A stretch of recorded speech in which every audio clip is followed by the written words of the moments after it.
What's up, everybody? Jimmy Like Halo back again, and today the game I'm talking about is Banjo-Kazooie.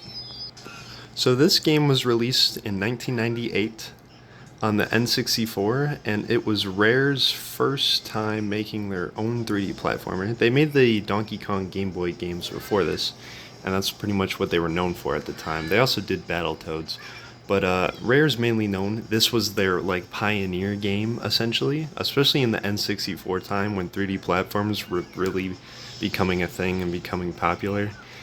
And it was mainly because of Mario 64 as a launch title for the 64. People really liked that game. They're like, oh, 3D platforms are awesome. We need more of this. So then came on the N64 Banjo-Kazooie. And people also like this game. Some people like it more than Mario 64. Some people like them like evenly. I just think it's really good. So that's why I'm talking about it. So originally, I played this game at my aunt's house on their N64 because they had Banjo Kazooie, and that's also how I originally played DK64. That was the first Rare game I played, and I thought that game was good, but I could never beat it because it was really confusing and whatnot. But this game, I only played a little bit of it when I was a kid on the N64 because it was also harder for me to figure out. But I was like really young at the time. I did play Mario 64 and was able to play through that game.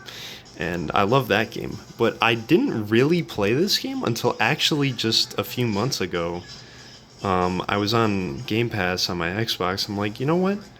I always been wanting to play Banjo-Kazooie, and I've never played it. And all these people say it's great. And then I did. I played the first few levels. I'm like, oh my gosh, this game's really good. So I just kept playing a little bit of each world to get all the jiggies every day that I was playing. And the more and more I played it, the more I came to appreciate it. I'm like, bro, I've been missing out on this game like my entire life. Like I would have loved this alongside Mario 64. And I don't know, I just never played it until now. But I'm so glad I did because it's such a good game. It's not just a really good 3D platformer, it's just like a really good game on its own.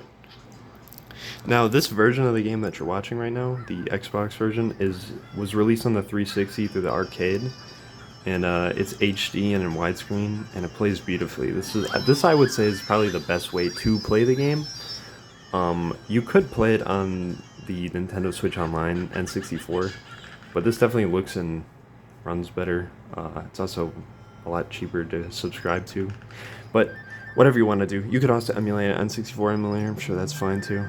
But either way, uh, each level in this game, each world is really cool, just like Mario 64. The first one's your basic kind of like grassy land area, then you have like a beach area, and they all have really funny, cool names. I can't even remember them.